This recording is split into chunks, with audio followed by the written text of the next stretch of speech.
Hey guys, tonight we're delicately unrolling the velvet carpet of international diplomacy, not to admire the intricate patterns of statesmanship. Oh no, we're here to peer, with a gentle, sleepy curiosity, into those gloriously awkward, face-palmingly cringeworthy moments when worlds collided with all the grace of a startled walrus at a tea party. Imagine a stern-faced ambassador, robes pristine, speech meticulously prepared, accidentally insulting the notoriously touchy emperor of all the Eastern kingdoms by, say, admiring his wife's hat a little too enthusiastically. We're about to discover that the high-stakes world of historical diplomacy was often a hilariously fragile ecosystem, where a misplaced word, an unfortunate gesture, or a truly terrible gift could cause a diplomatic tremor or even an outright earthquake. Frankly, with some of these gaffes, you probably wouldn't survive your first diplomatic mission without inadvertently starting a minor war or being politely, or not so politely, escorted to the border. So, before you get comfortable, take a moment to like the video and subscribe, but only if you genuinely enjoy what I do here. And hey, drop your location and local time in the comments below. It's always fascinating to see where everyone's drifting off from. Now, dim the lights. Maybe turn on a fan for that soft background hum. And let's ease into tonight's journey together. You can almost feel it, can't you? That palpable tension in the grand throne room, the air thick with unspoken protocols, the weight of national honor resting on your slightly sweaty shoulders. You're an envoy, a messenger, a representative of your people, and your job is to navigate the treacherous waters of international relations, to build bridges, to secure alliances, or perhaps just to avoid causing a catastrophic incident before the first course of the state banquet is even served. It's a world of elaborate ceremonies, carefully chosen words, and 1,000 tiny opportunities to get it spectacularly, memorably wrong. This isn't just about grand political blunders that change the course of history, though we might touch upon a few of those. Our sleepy exploration is more focused on the human element, the moments of acute social discomfort, the unintentional insults, the cultural misunderstandings, the sheer, unadulterated awkwardness that can arise when representatives of different worlds with different customs, different languages, and different ideas of what constitutes polite behavior are forced to interact in high-stakes situations. These are the diplomatic gaffes that might not always make it into the main chapters of history books, but they linger in the footnotes, the diaries, the whispered anecdotes, as testament to the fact that even the most powerful and sophisticated societies were, at times, capable of truly epic social clumsiness on the international stage. Think about it. The success or failure of a treaty, the forging of a crucial alliance, the averting of a war, all could hinge not just on grand strategy, but on the perceived respect or disrespect shown during a diplomatic encounter. A poorly chosen gift, an ill-timed joke, a breach of sacred protocol, even something as seemingly trivial as addressing a ruler by the wrong title. Any of these could be interpreted as a deliberate slight, an insult to national honor, leading to chilled relations, broken negotiations, or even outright hostilities. The pressure on diplomats and envoys to get every detail right, in an era before instant communication and easily accessible cultural guides, must have been immense. This vulnerability of diplomatic interactions to human error and cultural misunderstanding is a mainstream historical observation, acknowledged by historians of international relations across all periods. Diplomacy has always been, at its heart, a human endeavor, and humans, as we know, are wonderfully and sometimes disastrously fallible. We'll be journeying back to antiquity, where seasoned messengers from mighty empires could still stumble, into embarrassing misunderstandings with foreign kings, sometimes with perilous personal consequences. We'll drift through the elaborate, easily bruised courts of the Renaissance, a ripe setting for culture clashes as new worlds encountered. Old. We'll touch upon the age of empires, with its own particular brand of condescending comments and protocol peculiarities that often led to lasting resentment. And it's not just about formal diplomacy. We'll also peek into royal blunders, ceremonial chaos, public speaking perils, and even missives of misunderstanding exploring how even the most powerful figures could occasionally put their very important and very public foot in their mouths. The more in our title tonight promises a delightful smorgasbord of historical awkwardness. One quirky, lesser-known aspect of all this might be the specific training or advice given to ancient or medieval envoys before they set off on a mission. Were there early attempts at cross-cultural sensitivity training? Or were they simply told to be extremely polite and hope for the best? The precise nature of diplomatic preparation in different eras is a fascinating, if often obscure, area of study. The extent to which diplomats were equipped to understand or navigate truly alien cultural norms versus simply imposing their own often contributed to the likelihood of a gaffe. So prepare to witness some of history's most cringeworthy handshakes, or lack thereof, some truly unfortunate gift choices, and some speeches that probably should have remained unspeechified. We're about to tiptoe through the fragile, gilded, and often hilariously precarious world of international relations, where a single, awkward moment could indeed cause a diplomatic tremor, and where the art of saying precisely the wrong thing was alas practiced with surprising frequency. The velvet carpet is unrolled. Let the awkward encounters begin. The grand, if somewhat precarious stage of international diplomacy is now set. The air already thick with the potential for a misplaced word or an unfortunate gesture to send ripples of awkwardness across empires. But before we dive into specific historical incidents, let's first take a moment to calmly unpack what exactly constitutes a diplomatic gaffe. It's more than just a simple mistake. It's an art form in itself, the subtle, often unintentional craft of offending foreign dignitaries, derailing negotiations, or simply making everyone in the very important room feel incredibly uncomfortable, usually without even trying too hard.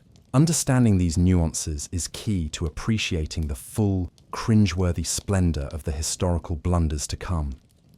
At its heart, a diplomatic gaffe is a breach of protocol, etiquette, or cultural sensitivity that causes offense or misunderstanding in an international context. It's a slip-up that occurs on a stage where the stakes are high, where national honor is on the line, and where even the smallest perceived slight can have disproportionate consequences. Unlike a social faux pas at your cousin Agnes's disastrous dinner party, where the worst outcome might be an awkward silence or a stern look from Agnes, a diplomatic gaffe can sour relations between nations, undermine treaties, or even, in extreme cases, contribute to the outbreak of conflict. What makes these gaffes so potent? Often, it's the unintentional nature of the insult. The offending diplomat or ruler might have had the best of intentions, but due to ignorance, carelessness, arrogance, or simply a profound cultural misunderstanding, they managed to say or do precisely the wrong thing. This very human fallibility, even among those entrusted with matters of great state, is what makes these incidents both fascinating and, from a safe historical distance, often quite amusing. The idea that major historical events can be influenced by such seemingly minor personal errors is a recurring theme in diplomatic history. Consider the vast array of ways one could commit a diplomatic gaffe. Language, of course, is a minefield. A poor translation, a mispronunciation of a key name or title, or the use of a word that has an innocuous meaning in one language but a deeply offensive one in another, can lead to instant disaster. You'll explore the poor translator's ordeal in more detail later, but even the principal speakers were not immune. Then there's the realm of non-verbal communication. Gestures, posture, eye contact. A gesture that is perfectly friendly in one culture, like a thumbs up, might be a grave insult in another. Direct eye contact, a sign of honesty and engagement in some societies, could be seen as aggressive or disrespectful in others. Even the way one sits, stands, or accepts a gift can be laden with unspoken cultural meaning, and getting it wrong can signal disrespect or ignorance. The mainstream historical fact is that differing non-verbal cues are a significant source of cross-cultural misunderstanding, and this was no less true in ancient diplomatic encounters. Protocol and ceremony are another fertile ground for gaffes. Ancient and historical courts often had incredibly elaborate and rigid rules of etiquette. Who enters the room first, who speaks first, how one addresses the ruler, the correct way to bow or prostrate oneself, the appropriate gifts to offer, and how to offer and receive them. A failure to observe these intricate protocols, even if due to genuine ignorance, could be interpreted as a deliberate snub, a sign that the visiting envoy, and by extension their ruler, did not respect the host's authority or customs. Gift giving, intended as a gesture of goodwill, could be particularly fraught with peril. A gift that was too lavish might be seen as a bribe or an attempt to flaunt wealth. A gift that was too meager could be seen as an insult. A gift that was culturally inappropriate, like offering alcohol to a ruler whose religion forbade it, or giving a clock to a Chinese emperor, which could be misinterpreted due to the word for clock sounding like the word for end of life, could cause profound offense, regardless of the giver's intentions. The history of diplomacy is littered with tales of gifts that went disastrously wrong. Even seemingly trivial matters, like dining etiquette, could lead to awkwardness. What foods are considered delicacies versus abominations? How does one eat them? Is it polite to refuse a dish or to ask for more? Is belching a sign of appreciation or of boorishness? These culturally specific rules around food and feasting, if violated, could make a state banquet a very uncomfortable experience for all involved. One quirky, lesser-known type of diplomatic gaffe might involve over-familiarity or a misjudgment of the appropriate level of informality. An envoy who tries to be too friendly too soon, who dispenses with titles too quickly, or who makes jokes that are considered inappropriate for the solemnity of the occasion, could easily offend a host accustomed to more rigid and formal interactions. The precise line between establishing rapport and appearing disrespectful is a delicate one that many a diplomat has stumbled over. It is a subject of ongoing discussion among historians and political scientists, how much genuine offense was taken in some of these historical gaffes, versus how much they were seized upon as convenient pretexts by one party to scuttle negotiations, express displeasure, or gain a diplomatic advantage. Sometimes, an unintentional insult could be very intentionally interpreted as such if it served a political purpose. So, as we prepare to witness some specific historical examples of these delightful diplomatic disasters, keep in mind this complex tapestry of potential pitfalls. It's a world where good intentions often pave the road to international incidents, where a misplaced comma in a treaty or an unfortunate choice of hat at a royal wedding could have unforeseen consequences. The art of the unintentional insult, it seems, was practiced with surprising frequency by even the most seasoned representatives of kings and emperors, a testament to the enduring and often hilariously human fragility of trying to get along with people from different places who do things differently. The abstract art of the unintentional insult, with all its linguistic pitfalls and protocol perils, now takes concrete historical form as we journey back to the ancient world. Here, amidst the nascent empires and burgeoning city-states of antiquity, the first envoys and messengers embarked on their often hazardous missions, attempting to navigate complex political landscapes with little more than their wits, their king's instructions, and perhaps a very rudimentary understanding of the foreign customs they were about to encounter. You'd discover that even these seasoned representatives, the pioneers of international diplomacy, could stumble into embarrassing misunderstandings and awkward errors when dealing with powerful foreign kings and emperors, sometimes with amusingly, cringeworthy, and occasionally quite perilous personal results. Imagine yourself as an envoy from a Greek city-state, say Athens or Sparta, being dispatched to the mighty Persian Empire in the 5th century BCE. You arrive at the opulent court of the great king in Susa or Persepolis, a world vastly different from your own. The sheer scale of the empire, the elaborate court ceremonial, the throngs of richly attired officials speaking unfamiliar languages, it would all be overwhelming. The Persian court had incredibly strict protocols regarding access to the king, the manner of address, and the requirement of proskynesis, a form of prostration or deep bowing, before the royal presence. For a proud Greek, accustomed to a greater degree of civic freedom and less overt displays of obeisance to their own leaders, performing proskynesis could feel deeply humiliating, a betrayal of their Hellenic values. Refusal to perform it, however, would be seen by the Persians as a grave insult to the great king, potentially jeopardizing the entire diplomatic mission and even endangering the envoy's life. Herodotus, our invaluable guide to many of these ancient encounters, recounts instances of Greek envoys grappling with this very dilemma, sometimes trying to find clever ways to avoid full prostration without causing offense, like accidentally dropping something and bowing to pick it up. This clash over proskynesis is a classic mainstream historical example of an ancient diplomatic sticking point rooted in cultural differences. Or picture a Roman envoy sent to negotiate with a barbarian chieftain on the frontiers of the empire, perhaps a Germanic leader, a Celtic king, or a Parthian noble. The Roman, imbued with a strong sense of Roman superiority and accustomed to the order and sophistication of his own civilization, might inadvertently offend his host through arrogance, condescension, or a blatant disregard for local customs. He might dismiss their religious beliefs as primitive, scoff at their feasting habits, remember those Scythians drinking undiluted wine, or make demands that, while seeming reasonable from a Roman perspective, were deeply insulting to the honor or independence of the local leader. Such insensitivity could easily turn a potential ally into a bitter enemy, or transform a tense but manageable border situation into open conflict. Consider the story of the Roman envoy Quintus Sertorius, who, while serving in Gaul in the late 2nd century BCE, reportedly learned the Gallic language and even adopted some of their dress and customs to better understand and gain the trust of the local tribes. While this was an example of successful cultural adaptation, it also highlights how unusual such an approach might have been, and how easily a less adaptable or more disdainful envoy could have blundered. Ancient diplomatic missions were also fraught with physical dangers.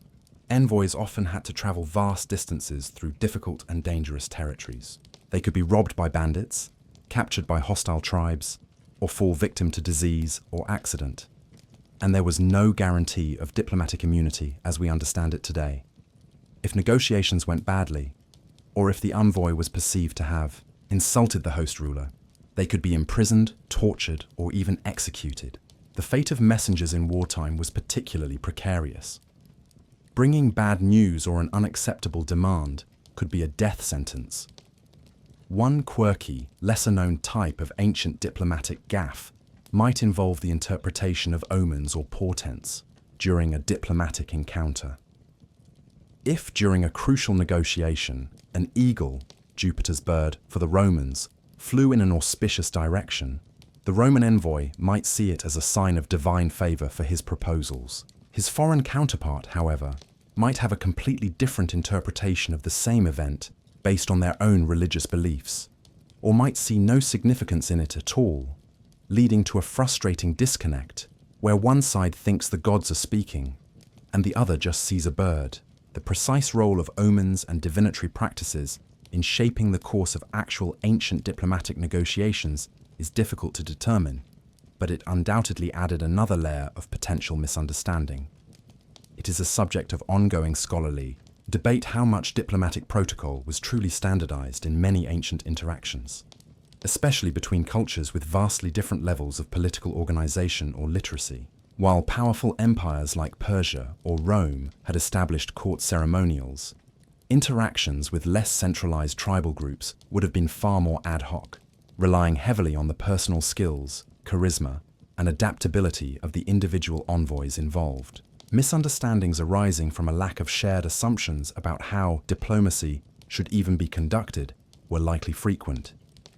So, as you imagine these ancient envoys, perhaps sweating in their unfamiliar robes before a foreign potentate, struggling with an interpreter who seems to be mangling their carefully crafted speech, or desperately trying to remember whether it's polite to accept the third offering of fermented yak milk, you can appreciate the immense challenges they faced.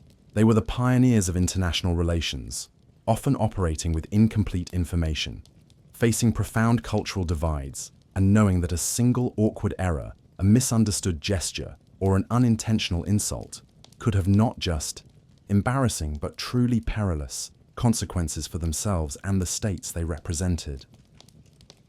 the path to diplomatic understanding in antiquity was often paved with a great many cringeworthy and sometimes quite dangerous stumbles. The sun-drenched courts of antiquity, with their perilous prostrations and omen-laden negotiations, begin to shimmer and transform.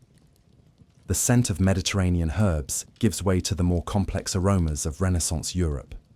Perhaps the beeswax, polish on carved wooden paneling, the subtle perfume favored by a worldly cardinal, or the distant, enticing smell of new spices from recently discovered lands. You find yourself stepping into the elaborate, often ostentatious, and highly competitive courts of the Renaissance, roughly from the 14th to the 17th century.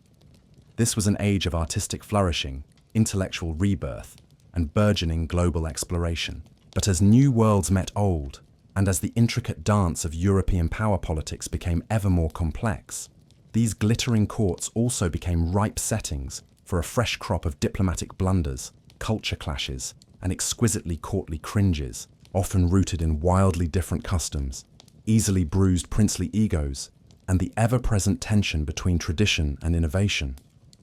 Imagine yourself as an ambassador from, say, the newly unified Kingdom of Spain, arriving at the sophisticated, art-filled court of an Italian city-state like Florence or Venice.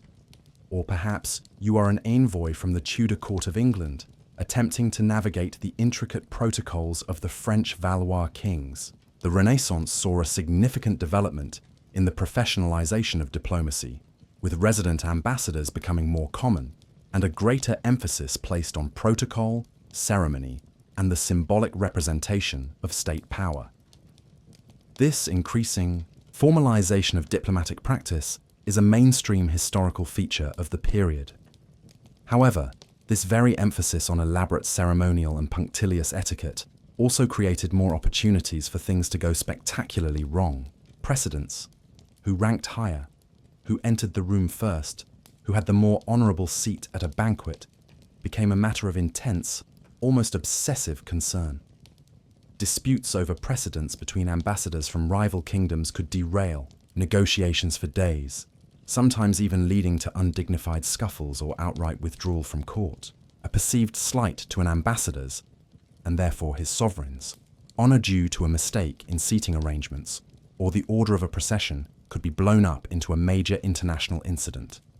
These squabbles over minute points of protocol, which seem almost comical to us now, were taken with deadly seriousness at the time.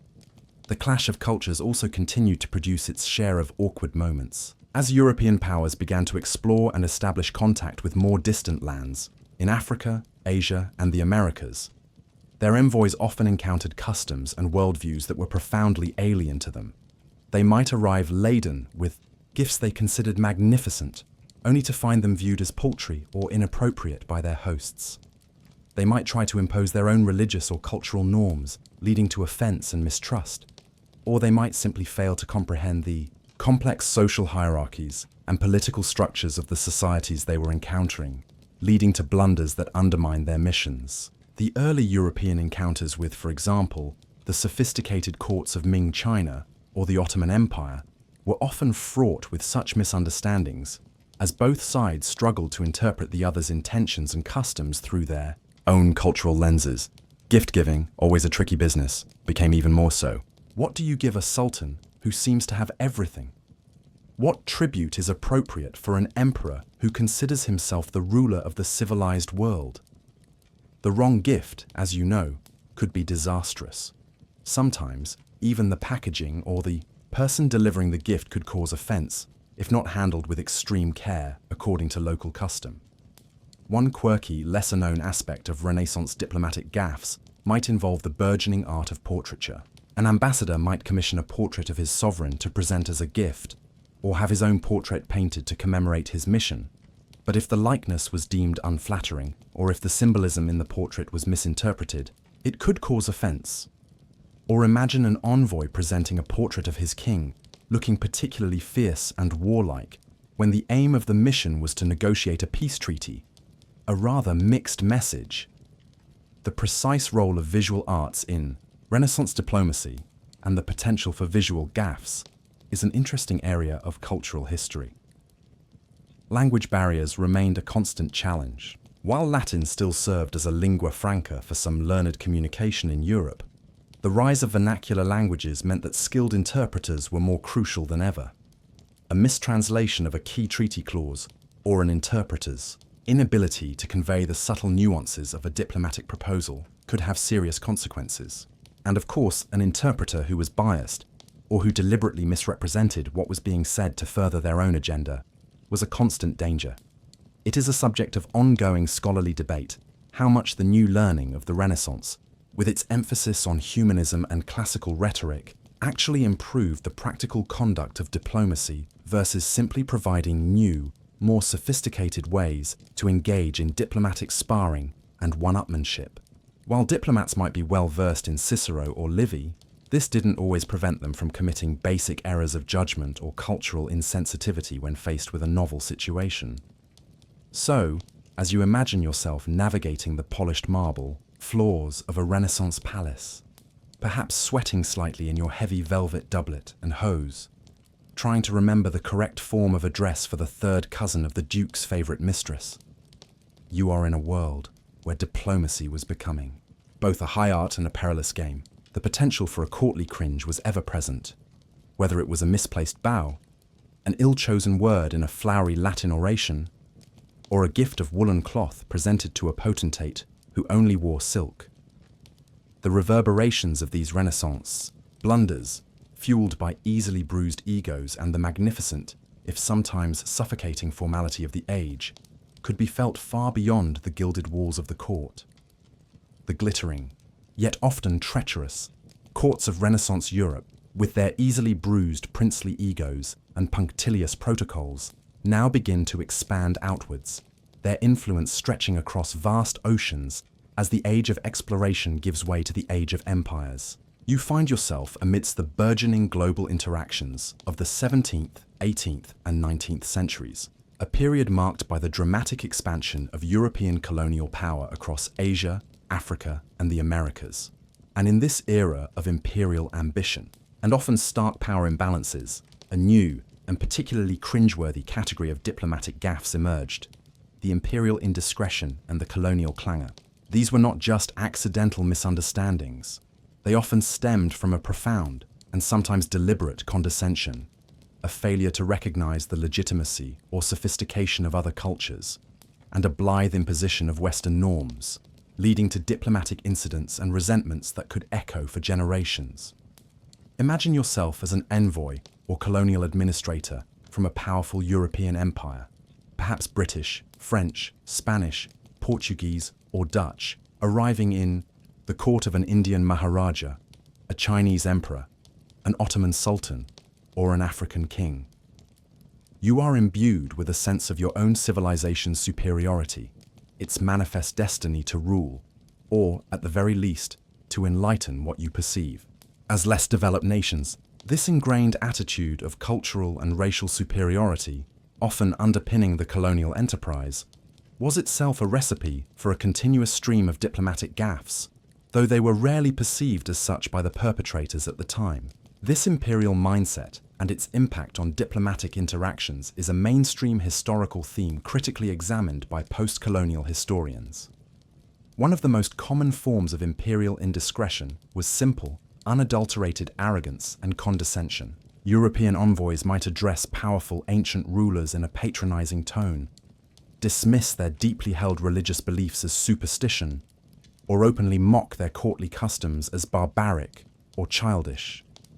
They might make demands that showed a profound lack of respect for local sovereignty or traditions, assuming that their own nation's interests naturally took precedence. Such behavior, while perhaps intended to project an image of strength and confidence, often generated deep and lasting resentment, making genuine negotiation or cooperation incredibly difficult. Protocol peculiarities frequently led to colonial clangors. The elaborate rituals of many non-European courts, the specific forms of bowing or prostration required, the correct way to present and receive gifts, the complex rules of address and seating, were often baffling and sometimes infuriating to European representatives accustomed to their own different sets of conventions.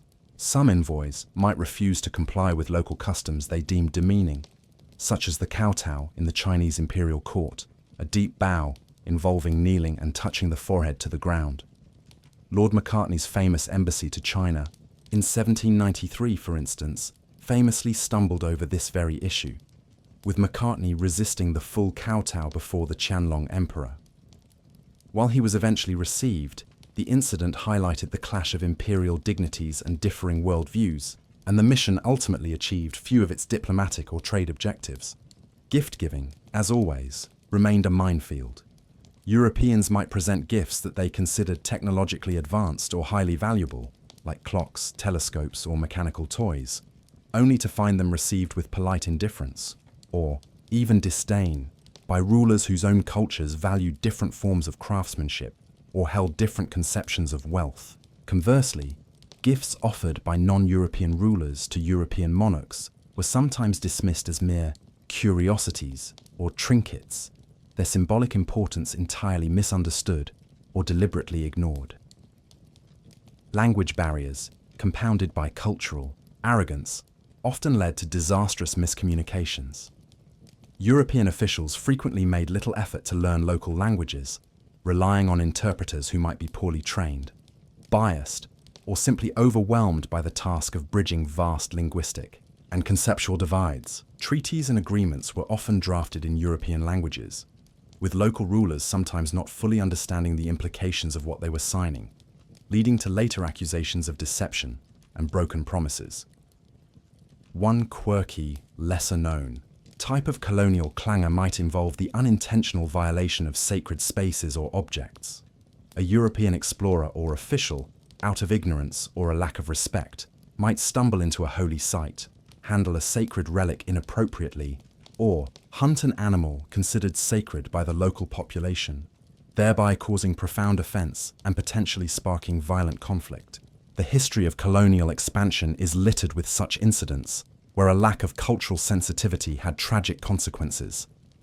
It is a subject of ongoing historical debate and re-evaluation, how much these imperial indiscretions were truly gaffes, in the sense of being unintentional mistakes, versus how much they were deliberate assertions of power and dominance, calculated to demean or intimidate the colonized peoples. In many cases, it was likely a mixture of both, a bedrock of cultural arrogance combined with specific instances of ignorance or poor judgment. So, as you imagine that bewigged European ambassador sweating in his woolen coat in a sweltering, tropical court, trying to explain the benefits of free trade to a skeptical local ruler whose ancestors had been trading across continents for centuries before his own nation even existed, you can sense the immense potential for condescending comments and protocol peculiarities. These weren't just minor social errors. They were often manifestations of a profound power imbalance, laying the groundwork for generations of mistrust and resentment. The echoes of these imperial indiscretions and colonial clangors, far from being mere historical footnotes, continued to shape global politics and perceptions long after the empires themselves had crumbled. The often condescending pronouncements and protocol peculiarities of those imperial envoys now lead us to a specific and particularly cringeworthy category of diplomatic disaster: the gift that keeps on offending. Throughout history, the exchange of gifts between rulers and nations has been a cornerstone of diplomacy, a symbolic gesture intended to foster goodwill, cement alliances, or express respect. But sometimes, despite the best intentions, or perhaps due to a spectacular lack of them, a diplomatic gift could be so profoundly misunderstood, so culturally inappropriate, so underwhelming, or so downright bizarre, that instead of smoothing relations, it nearly caused an international incident, leaving a trail of bruised egos and bewildered recipients in its wake. We'll now carefully unwrap one such historical moment where a well-meaning, or perhaps not so well-meaning, present went spectacularly wrong. While pinpointing a single, universally agreed upon, most offensive gift is tricky, as reactions are. So culturally specific, let's imagine a composite scenario drawn from various historical near misses or actual blunders, focusing on the famous, if somewhat contentious, diplomatic exchanges between Western powers and Imperial China, particularly during the 18th and early 19th centuries. You've already touched upon Lord Macartney's embassy to the Qianlong Emperor in 1793, which stumbled over protocol. The gifts presented on that occasion, while lavish by British standards, also offer a fascinating insight into the potential for gift-giving gaffes. Imagine you are part of that British delegation, arriving in Peking, Beijing, after a long and arduous journey. You have brought with you an impressive array of presents intended to showcase British scientific and industrial prowess, and to hopefully impress the Emperor enough to grant more favourable trade concessions. Your cargo of gifts might include things like an orrery, a mechanical model of the solar system, intricate clocks and watches with complex automata, telescopes, air pumps, a state-of-the-art carriage, and even samples of British manufactures like Wedgwood pottery and woolen cloth. To British eyes, these represent the pinnacle of Enlightenment achievement, ingenuity, and practical utility. This offering of scientific instruments and manufactured goods by the Macartney Embassy is a mainstream historical fact. Now, picture the presentation of these gifts at the imperial court. The Qianlong Emperor, ruler of a vast, ancient, and in his own eyes, and those of his court, entirely self-sufficient celestial empire, views these offerings through a very different cultural lens. While he might express polite curiosity about some of the more ingenious mechanical devices, the overall impression is one of underwhelming trinkets. China, at this time, saw itself as the center of the civilized world, the Middle Kingdom, possessing everything it needed. These foreign gadgets, while perhaps clever, were not perceived as particularly valuable or necessary. The Emperor's famous edict in response to King George III's requests, conveyed via Macartney, stated, "We possess all things. I set no value on objects strange or ingenious, and have no use for your country's manufactures." Ouch. That's a diplomatic way of saying, thanks, but no thanks, and your stuff isn't that great anyway. The clocks in particular, while technically impressive, could carry an unfortunate symbolic undertone in Chinese culture, as you've briefly heard. The word for giving a clock, songjong, sounds alarmingly similar to the phrase for attending a funeral rite, or seeing someone off at their end, songjong. While the Emperor and his court were undoubtedly sophisticated enough not to take this as a literal death threat, the phonetic similarity would not have gone unnoticed, and could have added a subtle layer of inauspiciousness or awkwardness to the gift. This linguistic pitfall with clocks is an often cited example of potential cross-cultural gift-giving blunders with China. Furthermore, some of the gifts might have been seen as simply inappropriate for a tributary offering. The Chinese worldview often framed diplomatic relations in terms of a hierarchical system, where foreign envoys came to pay homage and offer tribute to the Son of Heaven. Gifts were expected to be rare, precious, and symbolic of this subordinate relationship. Things like fine silks, jade, exotic animals, or local rarities from the envoy's homeland. To offer, instead, a collection of manufactured goods, however advanced, might have been perceived as a misunderstanding of this tributary relationship, or even as a rather crass attempt to promote trade, rather than to express proper deference. One quirky, lesser-known aspect of this gift exchange might involve the sheer logistics and potential for damage. Imagine transporting a delicate orrery or a complex automaton clock by sea and then overland for thousands of miles in the 18th century. The chances of it arriving in perfect working order were slim. A gift that was broken or that failed to perform its ingenious function as advertised would hardly create a favorable impression, perhaps even becoming a source of ridicule rather than admiration. The precise condition in which all of Macartney's gifts arrived and were demonstrated is a matter of detailed historical inquiry, but the general challenges of transporting delicate items were significant. It is a subject of ongoing debate among historians how much the perceived inadequacy or inappropriateness of the British gifts truly contributed to the overall failure of the Macartney mission to achieve its primary goals, versus the more fundamental incompatibility of the British desire for equal diplomatic relations and expanded trade with the Chinese imperial system's insistence on its own centrality and a tributary model. However, the gift exchange certainly didn't help to bridge the cultural and political chasm. So, you stand there, Amidst the splendor of the Forbidden City, having presented your carefully chosen array of British ingenuity, only to be met with a polite, but distinctly unimpressed, imperial gaze. Your magnificent carriage might be seen as less comfortable than a traditional palanquin. Your scientific instruments, while curious, are deemed irrelevant to the celestial harmony maintained by the emperor. Your fine woolen cloth is perhaps too coarse compared to Chinese silks.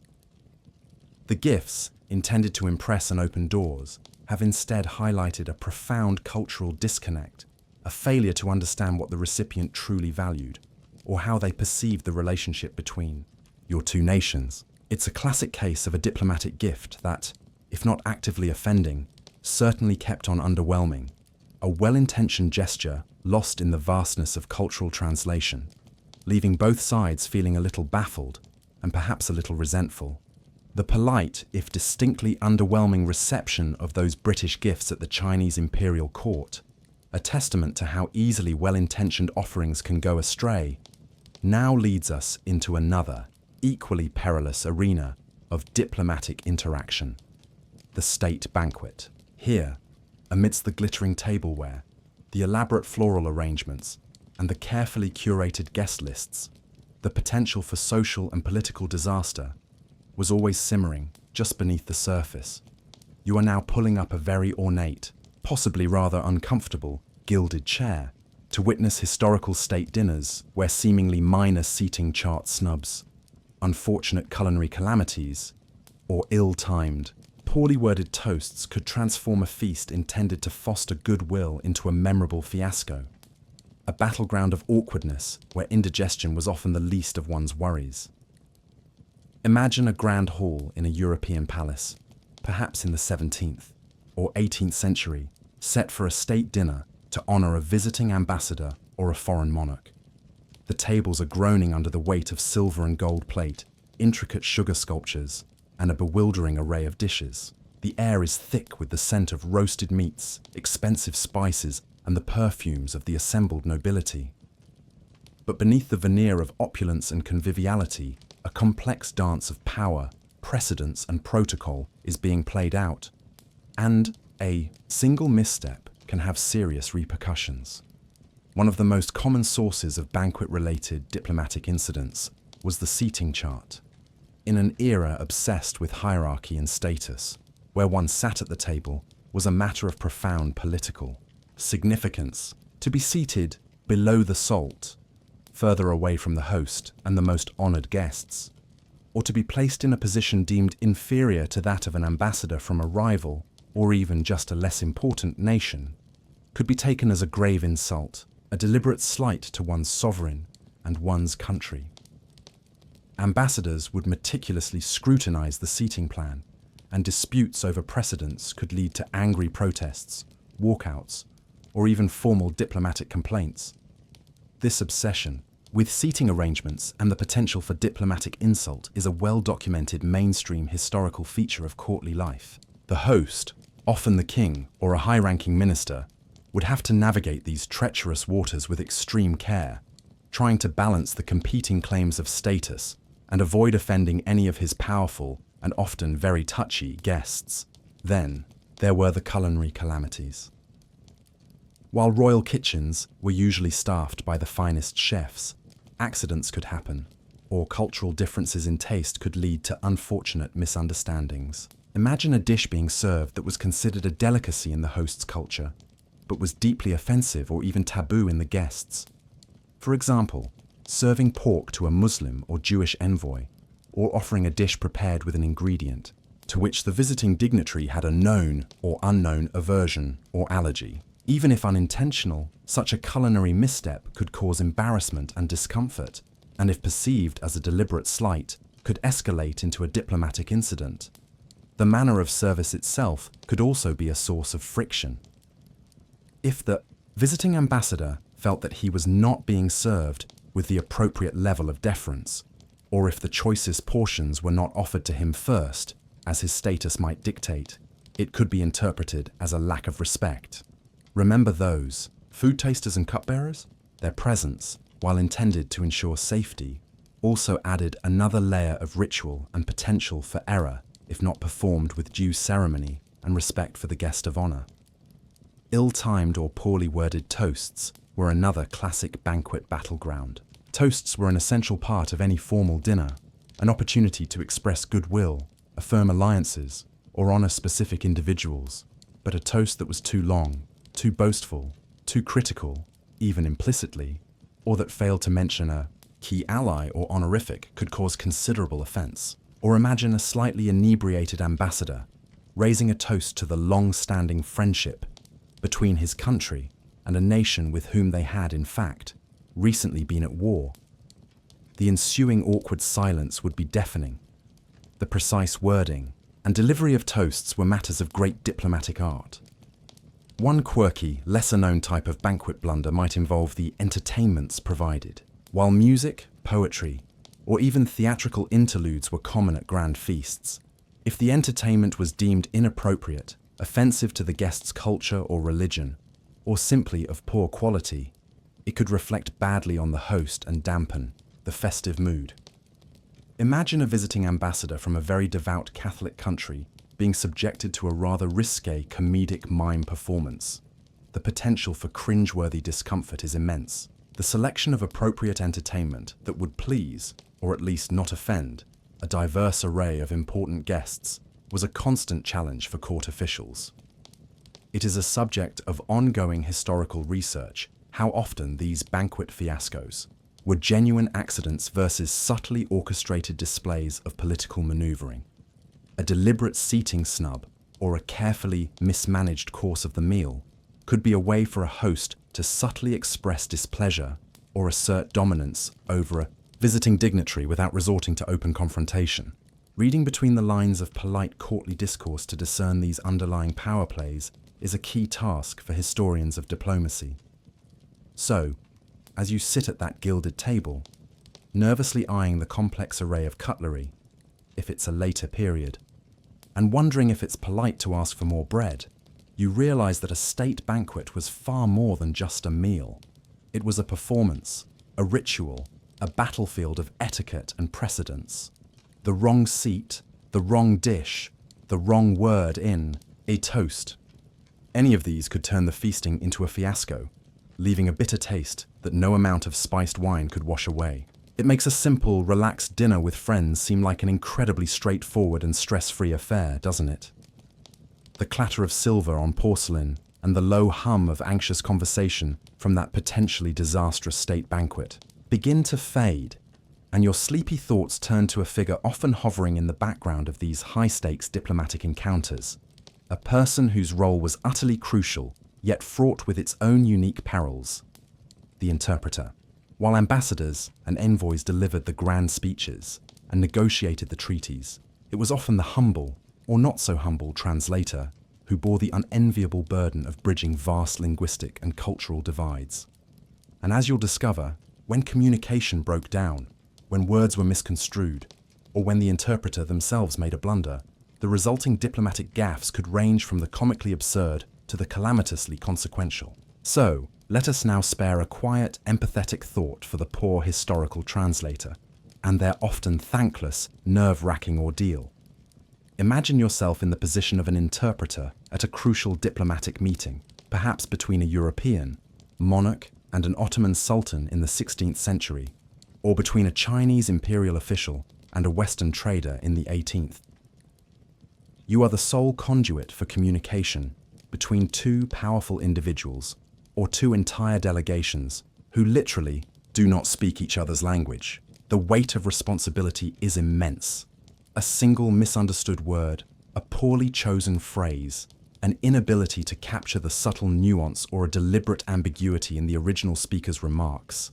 Any of these can lead to profound misunderstandings, offense, or the complete derailment of negotiations. This critical, yet often underestimated role of interpreters in shaping historical diplomatic outcomes is a mainstream historical fact, increasingly studied by historians. The challenges were manifold. Firstly, there was the sheer linguistic difficulty.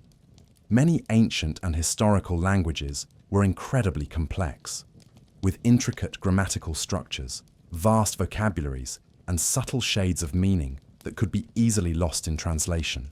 The interpreter needed not just fluency in both languages, but a deep understanding of the cultural context from which those languages arose. A literal, word-for-word translation was often insufficient or even misleading.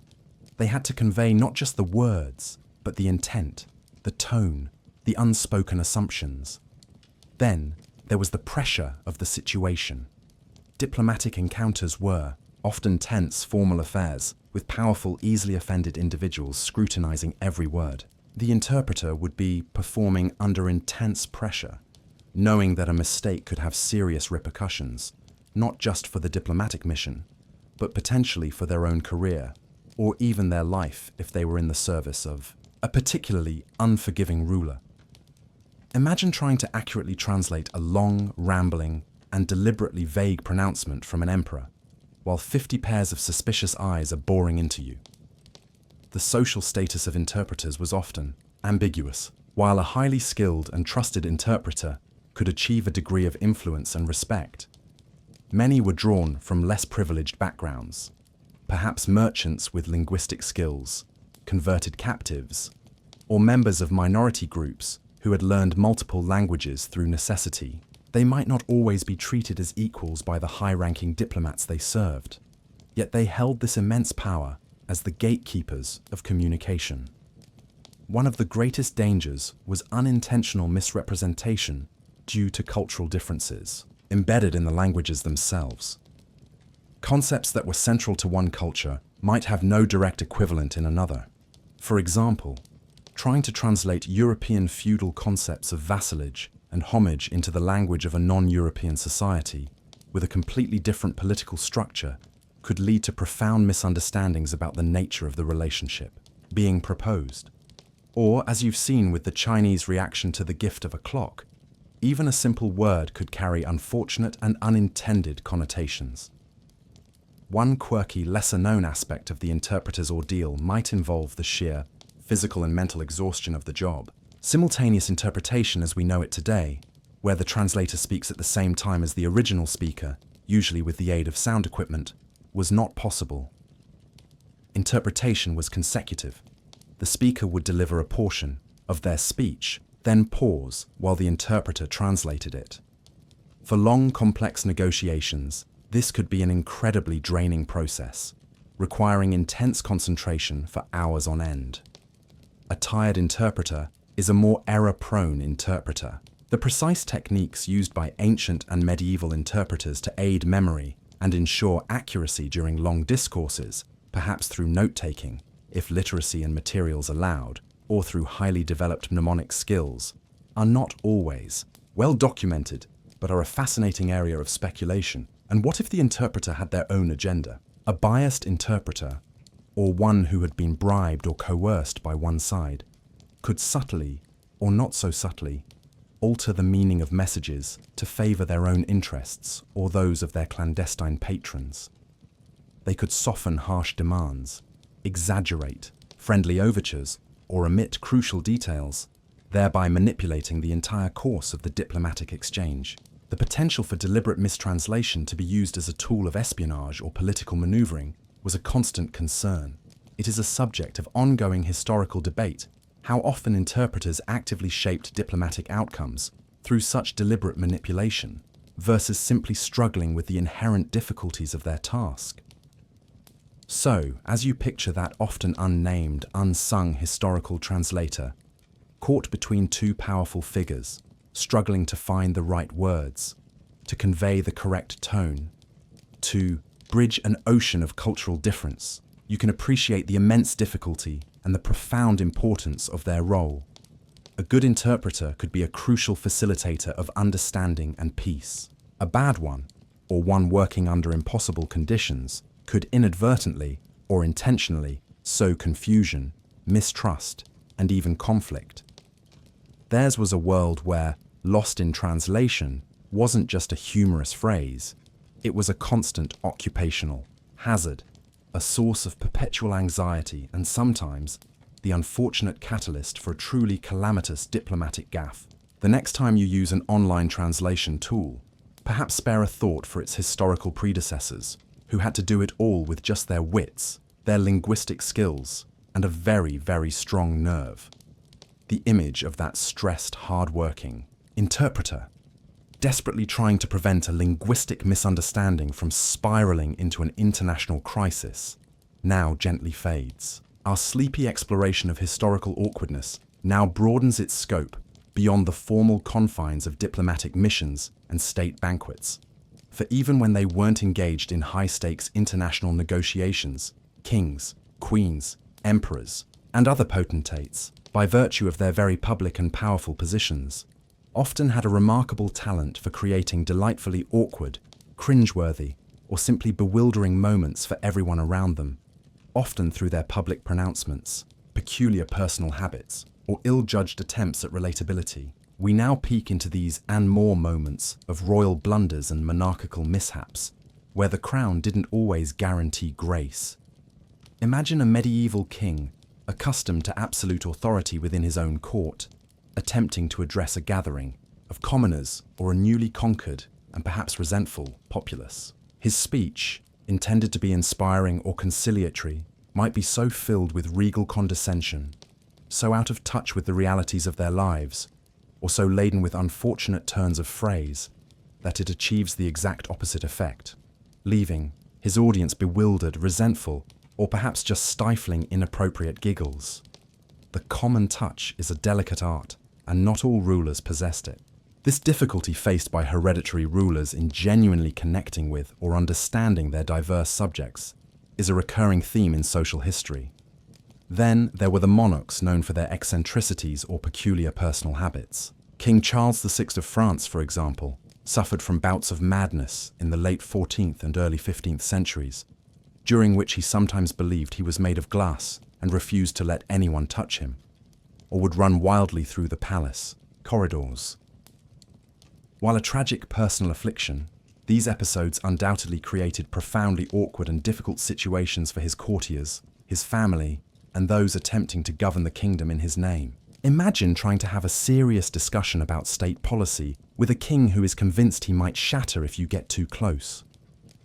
Royal attempts at humour could also be a minefield. A king's joke, however unfunny or inappropriate, generally, had to be laughed at by those present, lest they incur royal displeasure. This could lead to scenes of forced, sycophantic hilarity that were deeply awkward for everyone involved, except perhaps the king himself, who might be blissfully unaware that his witticisms were falling flat. Conversely, a monarch with a particularly cruel or sarcastic sense of humour could use public occasions to belittle or embarrass courtiers, turning a supposedly festive gathering into an exercise in public humiliation for some unfortunate target. Public appearances and ceremonies, while usually meticulously planned, could also be breeding grounds for monarchical mishaps. A king tripping over his coronation robes, dropping the royal scepter, or fluffing his lines during a solemn address could undermine the carefully constructed image of majesty and invincibility. While such minor mishaps might seem trivial, in an era where the monarch's person was seen as a sacred symbol of the state, even small blunders could be interpreted as bad omens or signs of weakness.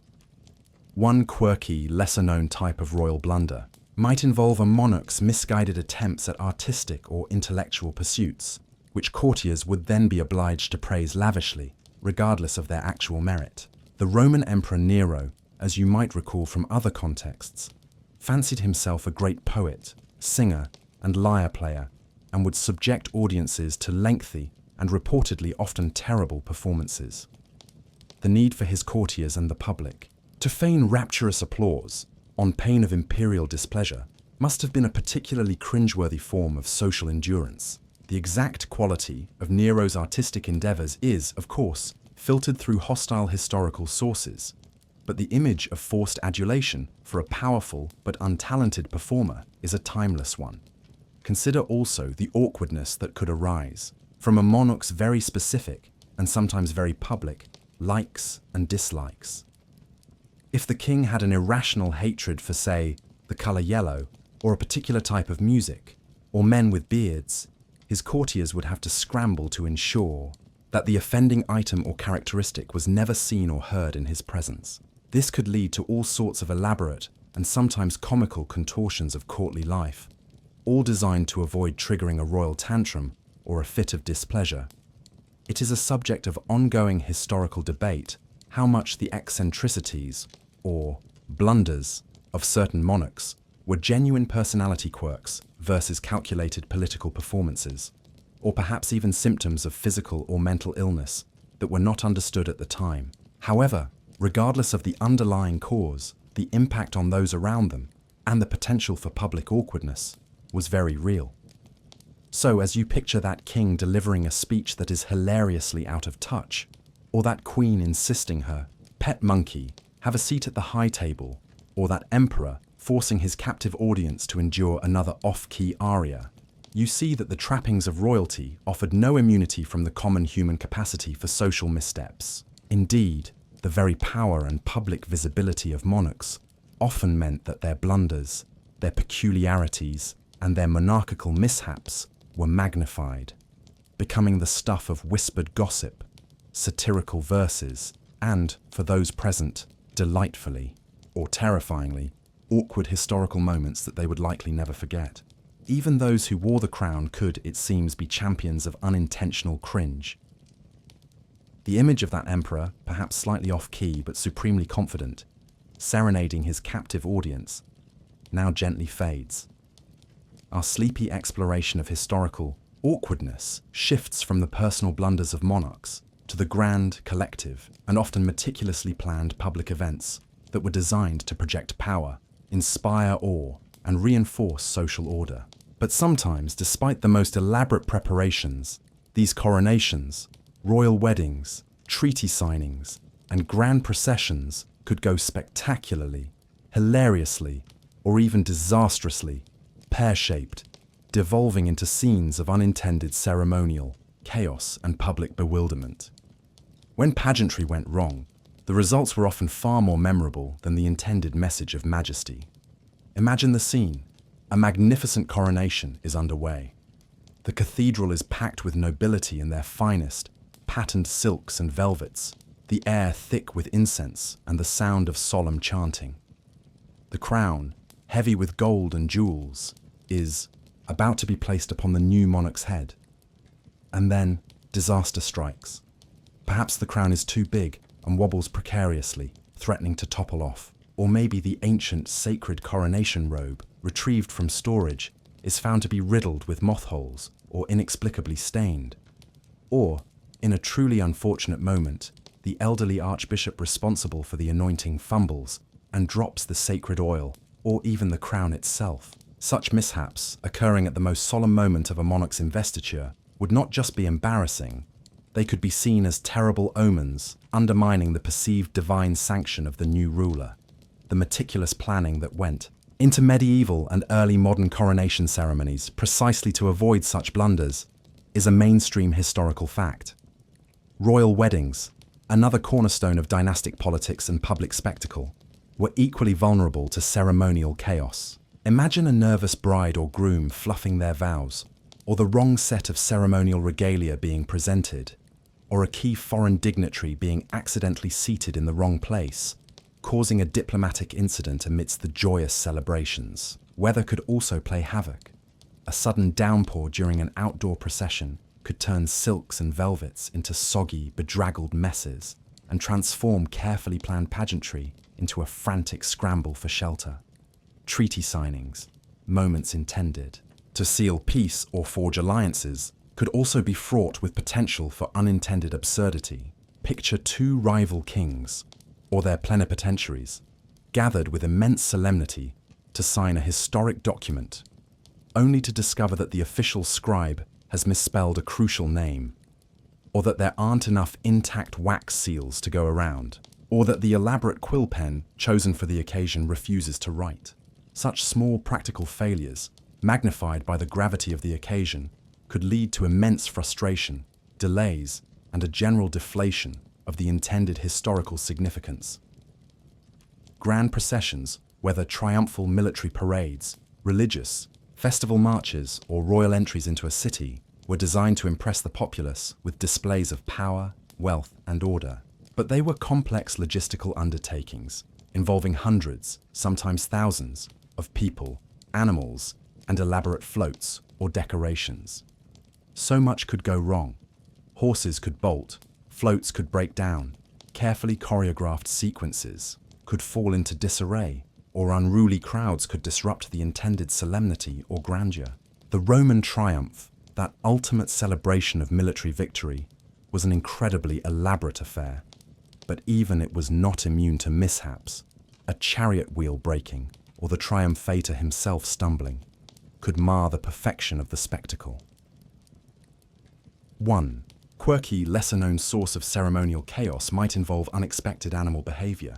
Imagine a royal menagerie being paraded as part of a festive procession, only for the prize elephant to take fright at the noise of the crowd and decide to go on an unscheduled detour through the marketplace, or for the sacred geese meant to be released as a symbol of peace to stubbornly refuse to fly. Such moments, where the non-human participants failed to follow the script, could lead to both hilarity and considerable consternation for the organizers. The precise role and predictability of animals in ancient and medieval public ceremonies is a fascinating detail often gleaned from anecdotal accounts. It is a subject of ongoing historical research how often these ceremonial mishaps were deliberately downplayed or omitted from official chronicles, which tended to present such events as seamless displays of power and perfection. However, personal letters, diaries, or the accounts of less deferential observers sometimes reveal the more chaotic, human reality behind the polished facade of state pageantry. The sheer effort and resources poured into these grand ceremonies made any failure particularly galling for the organizers and rulers involved. They were, in essence, public performances on a massive scale, and when they went pear-shaped, the embarrassment was equally massive, sometimes even interpreted by a superstitious populace as a sign of divine displeasure or incompetence on the part of their leaders.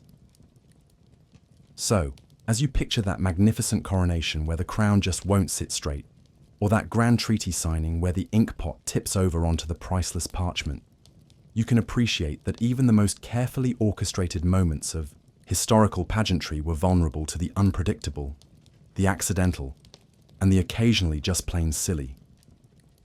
These scenes of ceremonial chaos, where grandeur met gaffe, remind us that history, even at its most solemn, often had a refreshingly human and sometimes hilariously imperfect touch. It's a comforting thought that even kings and emperors occasionally had to deal with things not going quite according to plan.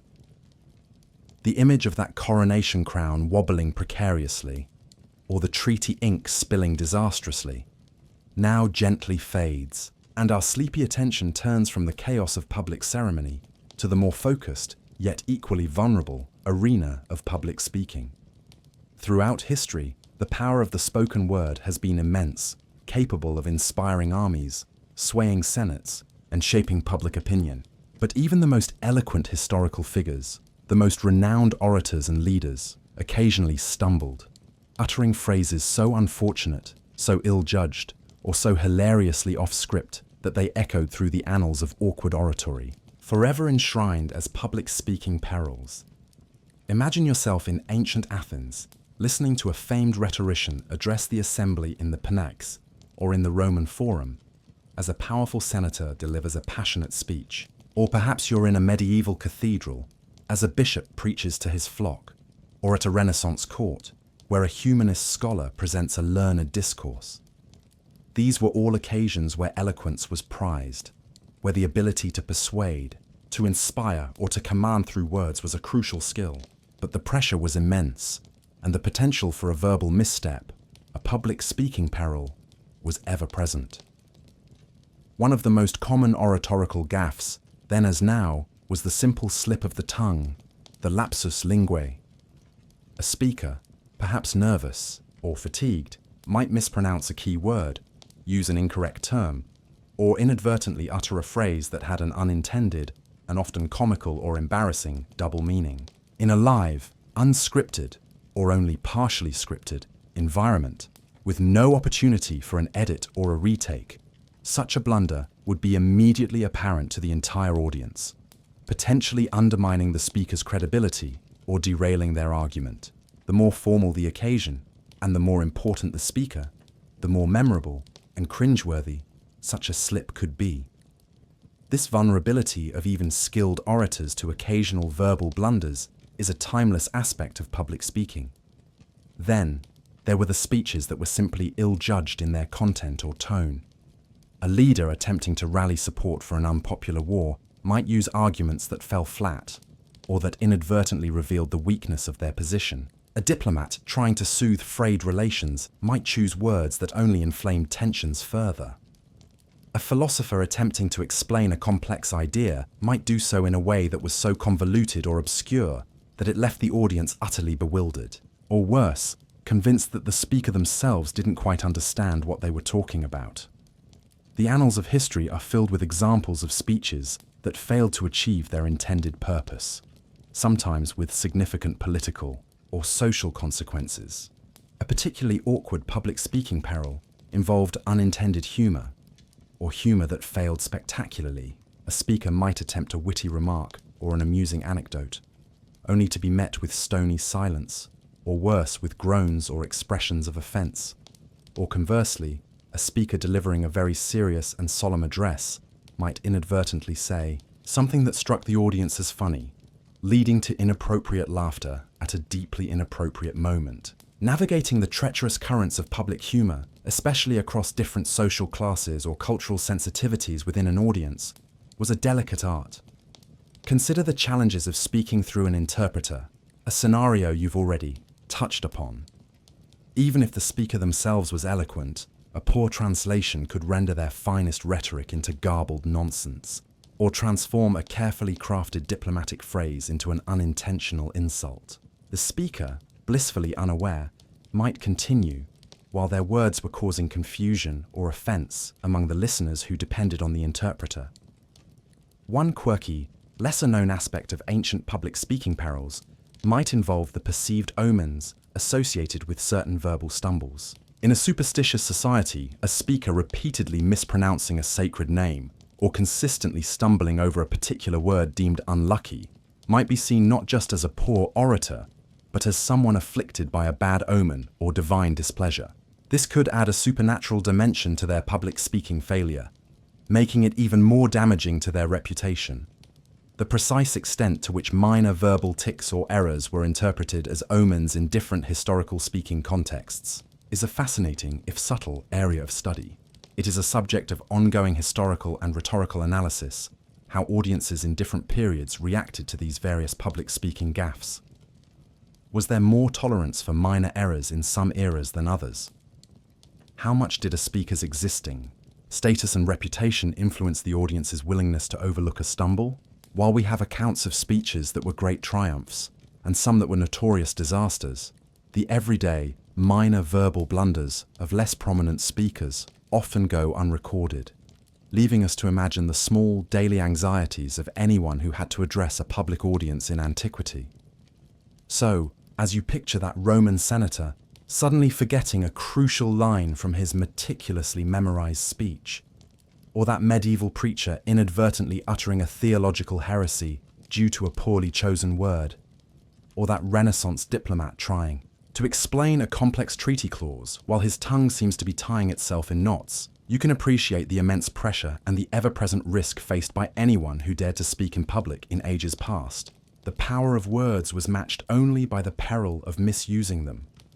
These public speaking perils, these moments when orators went disastrously off script, serve as a gentle, sleepy reminder that even the most silver-tongued figures of history were, at times, just one unfortunate phrase away from an acutely awkward silence, or worse. The echoes of those unfortunate public speaking perils, the flubbed lines and ill-judged jokes, now gently fade, and our sleepy attention turns from the spoken word to the written one. For just as an orator could stumble into an awkward gaffe before a live audience, so too could kings, diplomats, scholars, and even humble scribes create their own brand of cringeworthy confusion or unintended offense through the missives they penned. We'll now peruse a few hypothetical, yet historically plausible examples of these awkward written words. historical letters, official communiques, and even scholarly texts, where poorly chosen phrases, unfortunate typos, or culturally insensitive remarks caused unintended diplomatic headaches, public embarrassment, or simply left the recipient utterly bewildered. Imagine a medieval king intending to send a stern but diplomatic letter to a rival monarch, perhaps concerning a border dispute. His scribe, however, working by flickering candlelight and perhaps a little too much ale, makes a crucial error in transcription.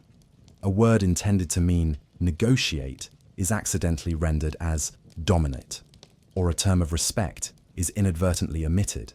The resulting letter, when received by the rival king, who is likely already looking for any excuse to take offense, is interpreted not as an invitation to parley, but as a declaration of aggressive intent, a deliberate insult to his sovereignty. Suddenly, a minor border skirmish has the potential to escalate into a full-blown war, all thanks to a sleepy scribe's unfortunate slip of the quill. This kind of scribal error, leading to significant misinterpretation, while perhaps not always leading to war, is a recognized hazard in the study of historical documents from periods before standardized spelling and printing.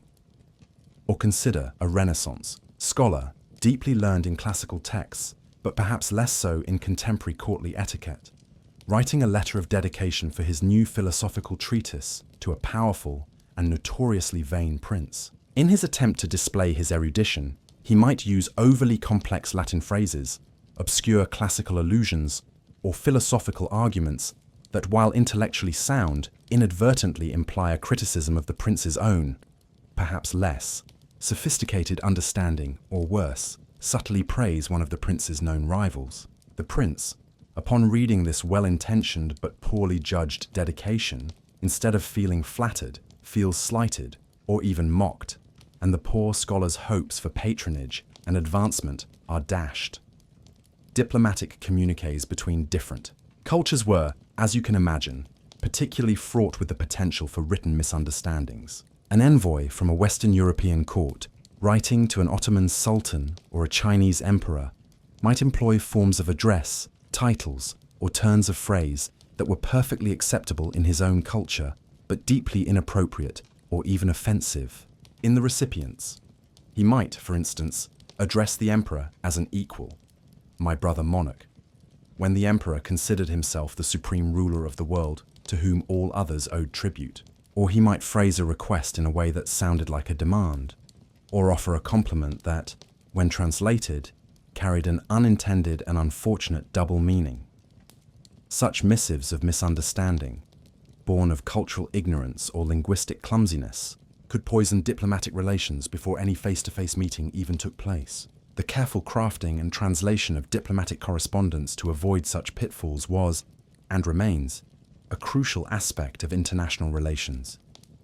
Even seemingly minor things, like the quality of the parchment or the style of the seal used on an official letter, could sometimes cause offense if they were not deemed appropriate for the recipient's status. Sending a letter to a king on cheap, rough parchment, or using a seal that was cracked or indistinct, might be interpreted as a sign of disrespect. These material aspects of written communication carried significant symbolic weight.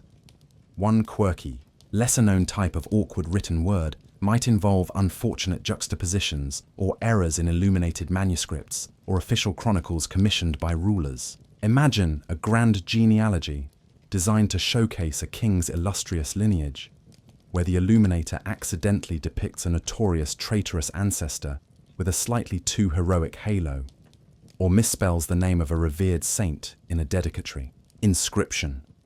Or perhaps, in a chronicle detailing a great military victory, the numbers of enemies slain are so wildly exaggerated as to become patently absurd, undermining the credibility of the entire account and making the commissioning ruler look foolish. The precise impact of such artistic or scribal errors in high-status documents is often hard to gauge, but they undoubtedly caused some red faces and behind-the-scenes scrambling at court.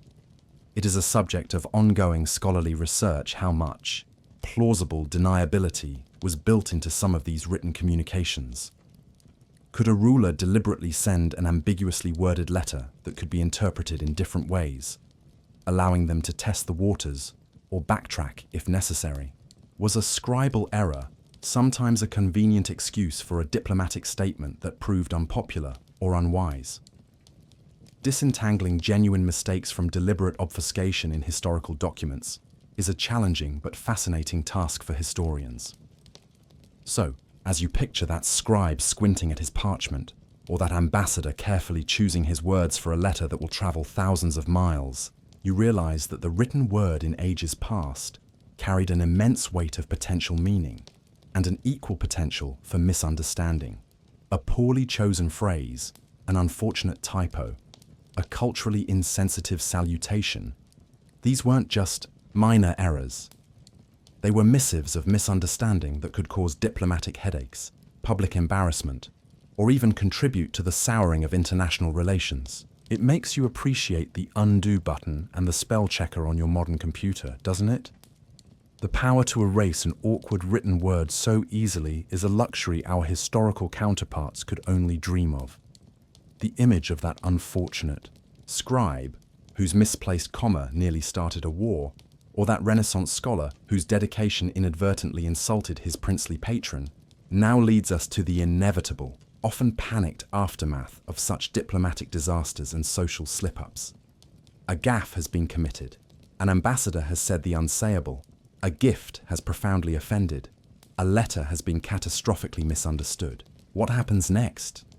You are now about to witness the frantic, often clumsy, and sometimes hilariously counterproductive attempts by diplomats, rulers, and their unfortunate underlings to smooth over these egregious faux pas, to engage in the delicate art of the diplomatic backpedal, sometimes managing to salvage the situation, and other times, alas, only succeeding in making things considerably, and even more awkwardly, worse.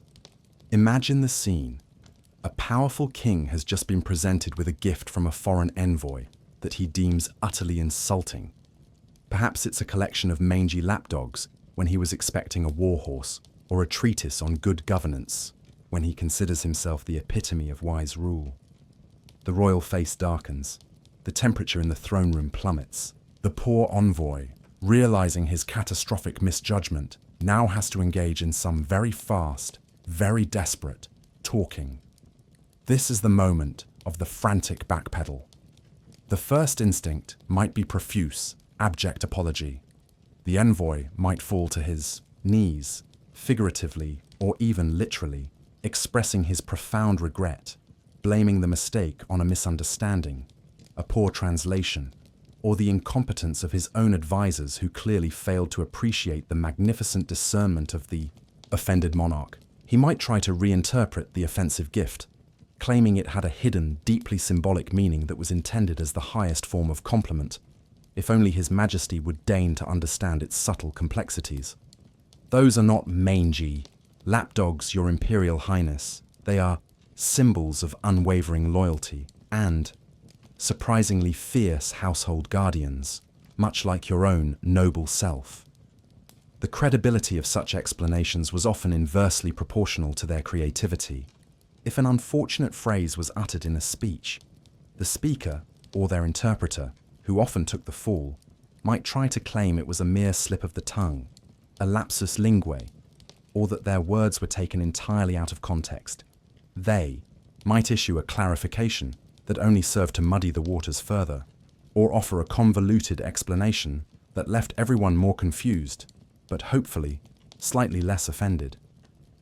The art of the non-apology apology.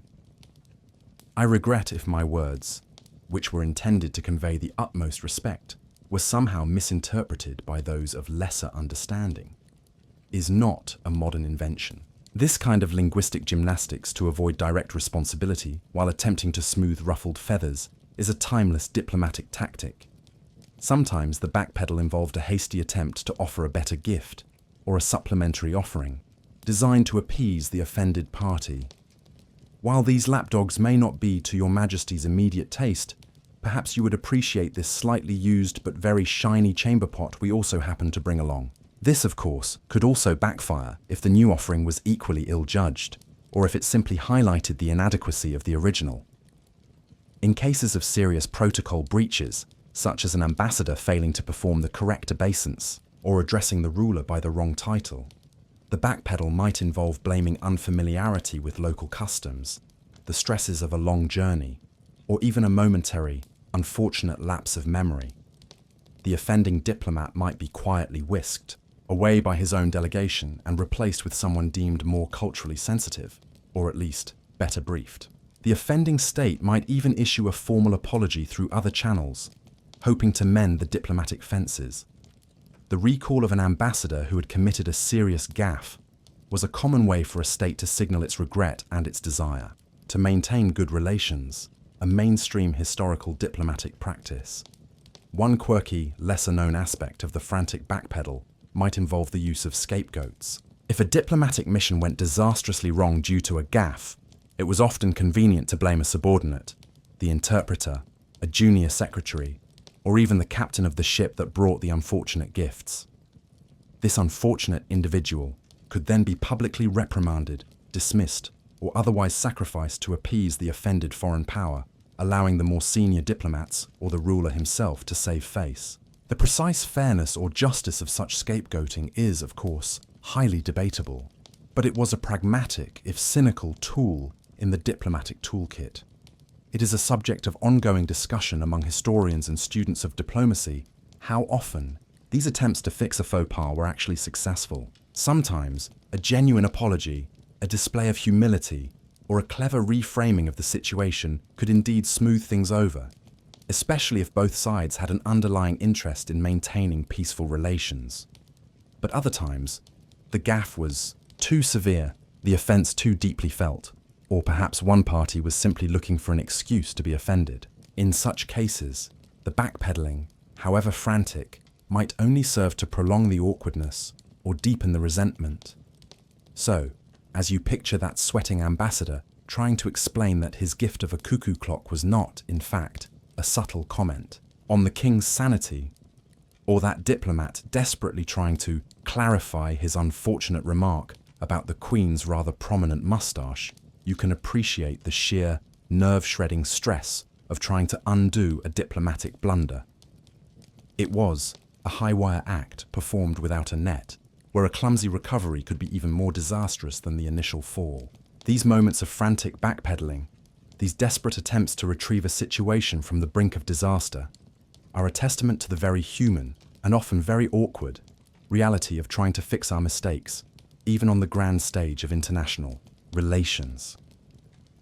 The image of that perspiring ambassador, frantically trying to explain away his disastrous gift of a cuckoo clock, now gently fades, your sleepy mind having traversed a landscape littered with historical faux pas, from ancient envoys offending emperors to Renaissance courtiers cringing at cultural clashes, from ill-timed sneezes to catastrophic toasts, begins to ponder a more fundamental question. Why?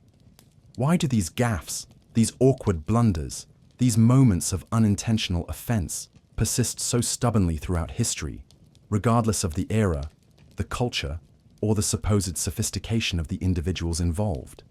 As we reflect on this, we begin to see not just isolated incidents of clumsiness, but the enduring and often endearingly fallible human element at play, even in the highest offices and the most solemn of international encounters. The truth is, even the most powerful and polished figures are susceptible to misjudgment, poor timing, and the simple, universal affliction of foot-in-mouth disease. At the most basic level, many gaffes arise from simple human error, the kind that can plague anyone, regardless of their station. Fatigue from a long journey, a momentary lapse in concentration, a slip of the tongue under pressure, a poorly remembered piece of information. These are everyday frailties that can have disproportionate consequences when they occur on the diplomatic stage. A king who has had a sleepless night might be more prone to an irritable outburst. An ambassador delivering a speech in a foreign language they haven't fully mastered might easily make a grammatical or lexical blunder that changes the entire meaning of their message. This fundamental human fallibility, even in high-stakes situations, is a constant across history. Then there's the ever-present challenge of cultural difference, a theme you've encountered repeatedly. What is considered polite, respectful, or even sacred in one culture can be neutral, meaningless, or deeply offensive in another.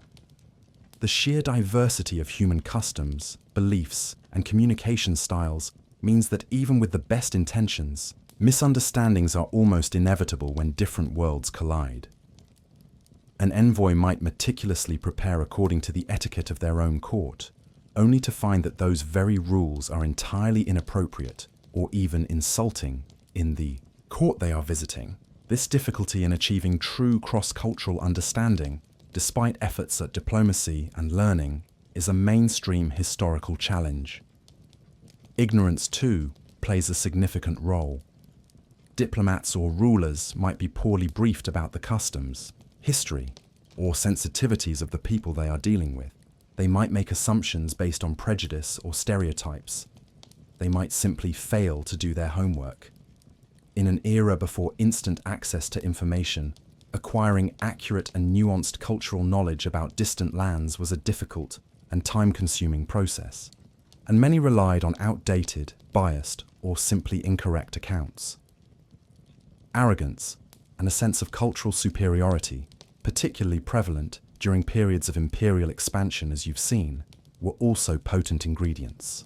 For Gaffes, if you genuinely believe your own civilization is inherently superior, you are less likely to make a sincere effort to understand or respect the customs of others. You might see their protocols as primitive or barbaric and feel no compunction about ignoring them or imposing your own.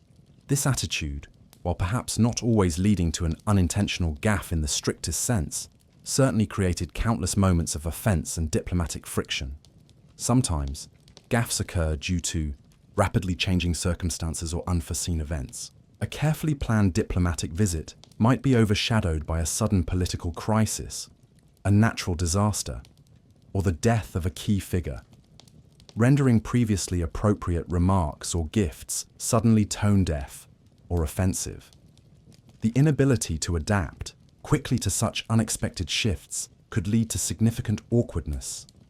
One quirky, lesser-known factor contributing to historical gaffes might be the sheer complexity and opacity of some courtly protocols. In highly ritualized societies, the rules of etiquette could be so intricate, so laden with subtle symbolic meaning, and so jealously guarded by court officials that even a well-meaning outsider had little chance of navigating them perfectly.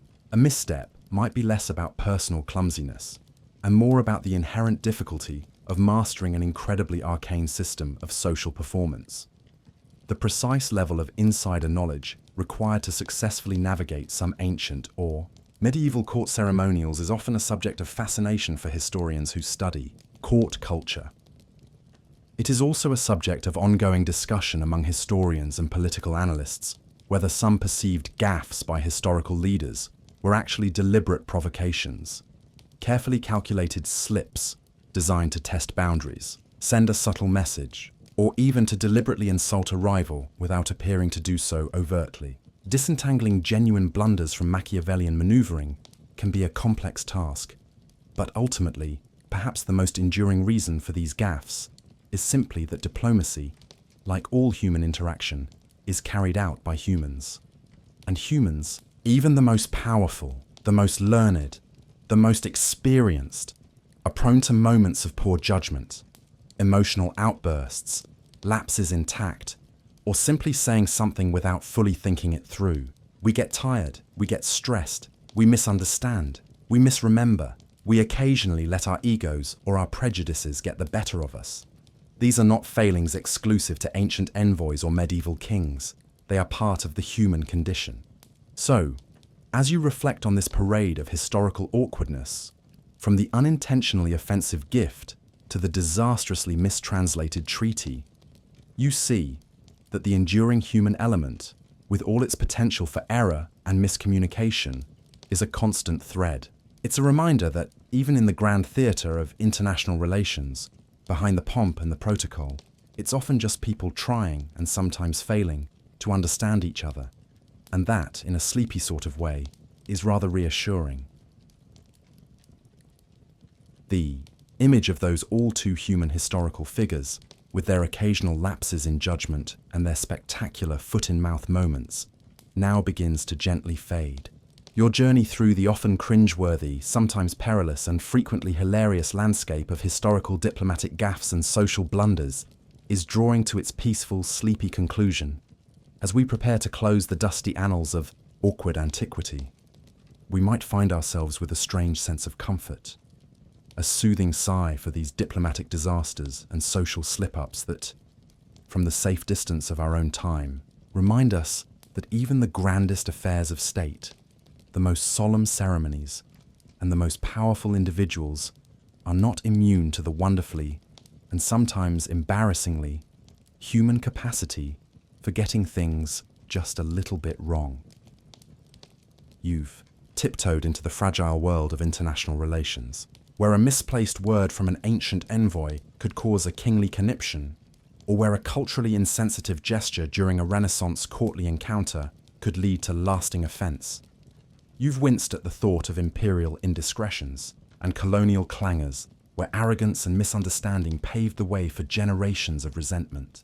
You've unwrapped those diplomatic gifts that kept on offending, like the unfortunate clocks presented to Chinese emperors, or the hypothetical mangy lapdogs offered to a monarch expecting a warhorse. You've pulled up a gilded chair to those banquets that became battlegrounds of awkwardness, where seating charts snubs, culinary calamities, or ill-timed toasts turned feasting into fiascos of epic proportions. You've sympathized with the poor historical translator, whose unenviable task of bridging linguistic divides sometimes led to calamitous, if comical, miscommunications, proving that lost in translation could indeed have serious international repercussions. And you've explored the more, those royal blunders where kings and queens, far from being paragons of perfect poise, created delightfully awkward moments with their public pronouncements or peculiar habits. You've witnessed ceremonial chaos, where coronations, treaties, and grand processions meant to inspire awe sometimes devolved into scenes of unintended hilarity due to unforeseen circumstances or simple human error. You've cringed at public, speaking perils, where even the most eloquent orators occasionally stumbled, uttering phrases so unfortunate they became legendary. And you've perused those missives of misunderstanding, where awkward written words, unfortunate typos, or poorly chosen phrases in letters and official communiques caused unintended diplomatic headaches. You've even seen the frantic, often clumsy, attempts to backpedal and fix these faux pas, sometimes only digging the hole of awkwardness a little deeper. Throughout it all, you've pondered the enduring human element in high office, the reasons why these gaffes persist across centuries and cultures. From simple fatigue and cultural ignorance to arrogance, poor timing, and that universal affliction, foot-in-mouth disease. This reflection on the very human fallibility behind even the grandest historical events is a key takeaway for any student of the past. What does this soothing sigh for diplomatic disasters ultimately offer us as we drift towards sleep? Perhaps it's a sense of perspective. In our own often anxious lives, where we worry about making a good impression, about saying the right thing, about navigating complex social and professional interactions, it's somehow comforting to know that kings, emperors, ambassadors, and entire empires have made far more spectacular and far more public blunders than we are ever likely to commit. If a powerful Roman senator could accidentally insult Caesar, or a seasoned diplomat could inadvertently spark an international incident with a poorly chosen gift, then perhaps our own occasional social awkwardness is not so catastrophic after all. One final quirky thought to lull you into slumber. Imagine if all those historical figures had access to modern social media, where every ill-judged comment, every awkward photo, every unfortunate typo could be instantly broadcast to the world and preserved for eternity. The sheer volume of historical diplomatic gaffes might have overwhelmed the internet. It makes one almost grateful for the ephemeral nature of some past blunders, recorded only in dusty chronicles or forgotten letters, allowing for a more gentle, sleepy historical judgment. The precise impact of modern communication technologies on the nature and consequence of diplomatic gaffes is, of course, a very contemporary concern, but it throws the historical examples into an interesting light. As the last of these ancient awkward encounters fades from your mind, as the image of that ambassador desperately trying to explain his cuckoo clock dissolves into a comfortable darkness, we can perhaps feel a sense of gentle amusement and even a touch of affection for these very human errors.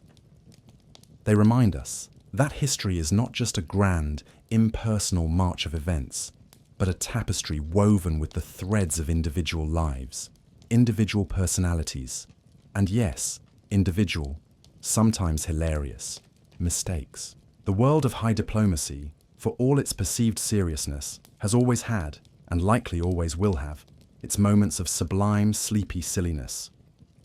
The grand halls of state, the elaborate court ceremonies, the tense diplomatic negotiations. All these stages for historical awkwardness now gently dim and recede. The echoes of unfortunate toasts, misinterpreted gifts, and calamitous translations fade into the quiet rhythm of your own breathing. The journey through centuries of diplomatic disasters and social slip-ups has reached its peaceful, slumber-inducing conclusion. They're tales of human fallibility, of good intentions gone awry, and of the sheer cringeworthy humanity of even the most powerful figures have served their purpose for tonight.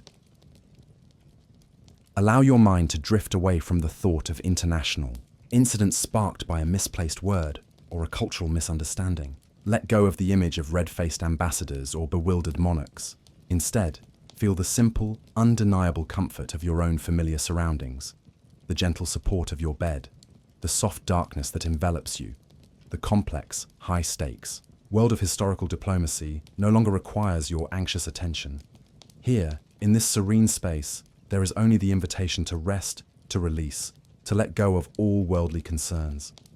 This exploration of historical gaffes, these moments when the polished veneer of power and protocol cracked to reveal the often endearingly clumsy human beneath, perhaps leaves you with a sense of gentle amusement and a quiet appreciation for the shared imperfections that connect us across time. The immense pressure to always say and do the right thing, to navigate every interaction flawlessly, is a burden that even kings and emperors sometimes fumbled. And as you rest now, you can do so with a comforting sense of perspective.